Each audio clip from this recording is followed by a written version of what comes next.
Bonjour, bienvenue dans le JT. À retenir dans l'actualité aujourd'hui, le mouvement de grève dans l'éducation nationale. À l'appel des principales organisations syndicales, les enseignants sont descendus dans la rue ce matin pour manifester contre les suppressions de postes à la rentrée prochaine et le manque de remplaçants dans le premier degré. Pour faire le point sur la situation, on retrouve tout de suite dans le cortège David Segal et Nicolas Piola. Alors David, est-ce que la manifestation a rassemblé beaucoup de monde ce matin à Lyon ?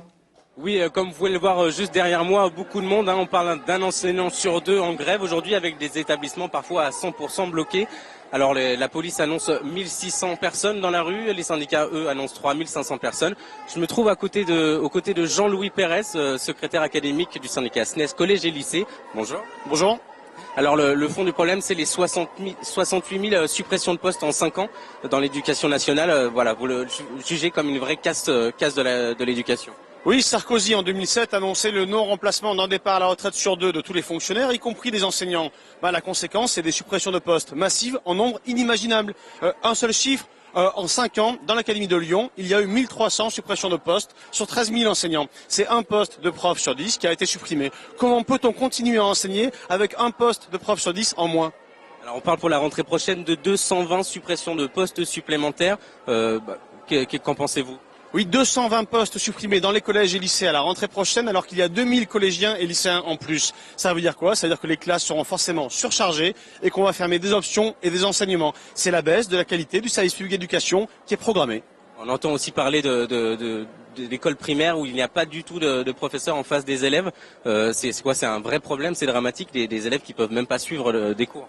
Mais concrètement, c'est tout le système éducatif qui est menacé, depuis l'école primaire, les collèges, les lycées professionnels, et c'est tout ce monde-là qui est en grève, parce que nous avons tous les mêmes problèmes. Problèmes de sureffectifs, problèmes de professeurs non remplacés, problèmes de réformes pédagogiques, qui sont en fait des réformes qui servent à déguiser des suppressions de postes.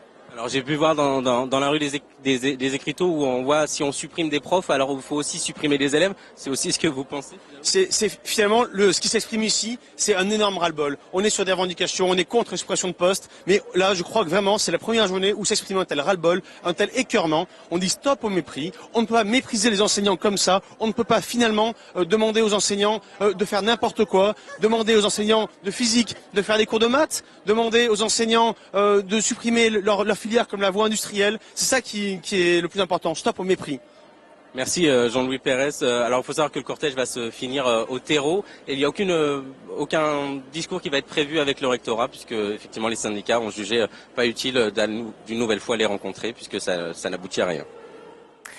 Merci David. Et puis, autre manifestation aujourd'hui, celle des professionnels de la justice. Les magistrats, rejoints par les avocats et les policiers, devaient se rassembler en tout début d'après-midi devant le palais de justice rue Servian.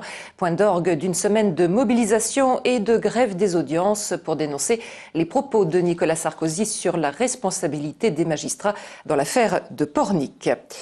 Le secteur du tourisme, en plein essor, est devenu le 3e plus important employeur de l'agglomération lyonnaise. Pourtant, certains équipements s'avèrent parfois insuffisants. La ville de Lyon a donc décidé de doter les hôtels de véritables dessertes, des emplacements clairement délimités qui permettront aux clients de charger et décharger leurs bagages en toute tranquillité.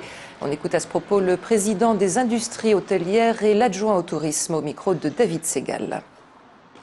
Il y a des hôtels qui sont sans parking, sans aucun moyen de stationnement à proximité et pour lequel c'est un problème lorsqu'un client arrive avec son véhicule et ne peut pas, ne serait-ce que poser les bagages. On parle d'environ 5 millions de touristes tous les ans. Vous avez devant chaque hôtel un espace qui sera clairement identifié et qui sera stationnement interdit et simplement autorisation de dépose. Et selon la taille de l'hôtel, ça va aller de 5 mètres à 20 mètres. En basket, l'Asvel débute demain sa Semaine des As, un tournoi qu'elle avait remporté l'année dernière. Mais cette fois-ci, la partie s'annonce plus compliquée pour des Villeurbanais un peu au creux de la vague. Émilie Deschamps. L'an dernier, la Semaine des As avait été une parenthèse enchantée dans la saison catastrophique de l'Asvel. Cette fois encore, les Villeurbanais se sont qualifiés de justesse pour participer à Pau à la compétition qui réunit les 7 meilleures équipes de Pro A, plus le club organisateur. Mais sur des matchs à élimination directe, la Green Team, capable du pire comme du meilleur, conserve toutes ses chances de garder son titre. tout est possible. On a vu que ces dernières années, comme l'année dernière d'ailleurs, où l'Asvel n'était pas du tout favorite et a quand même gagné ce titre. Ces derniers temps, et à juste titre, pas beaucoup de monde croit en nous, mais nous, l'équipe, on croit toujours en nous et le staff aussi. Inexistant samedi à domicile en championnat face à hier Toulon, les hommes de Nordin-Grib vont tout de même devoir montrer un autre visage pour s'attaquer à des adversaires de choix. Les Villeurbanais feront leur entrée dans la compétition vendredi soir contre Nancy, actuel 3e de Pro A. On est 8e qualifié, juste, ça se calcule à la virgule, voilà, donc c'est sûr qu'on n'est pas les favoris. Hein. Et tant mieux. Les 8 meilleures équipes sont regroupées et nous on se dit tiens, tout le monde nous voit si malade et on fait partie des 8 meilleurs, donc ça va. Et Nancy, que l'Asvel avait battu à l'Astrobal en octobre, sera aussi le prochain adversaire de Villeurbanne en championnat.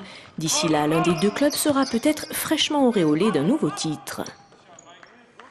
Enfin, c'est l'une des images du jour. Ça tourne de nouveau place Bellecour. Une nouvelle grande roue a remplacé la précédente, mais non sans mal. Le 22 janvier dernier, le tribunal administratif avait dû sommer l'ex-épouse du propriétaire actuel de faire place nette et de respecter ainsi le partage de l'emplacement décidé par la ville de Lyon. La grande roue actuelle restera en place jusqu'à la fin du mois. Et c'est la fin de cette édition. Vos rendez-vous sur TLM à 18h05 dehors avec en invité Cyril Isaac-Sibyl, le responsable du Modem à Lyon. À 20h, polémique et bien sûr vos rendez-vous info avec dès 17h le 3 minutes chrono. Très bon après-midi sur TLM.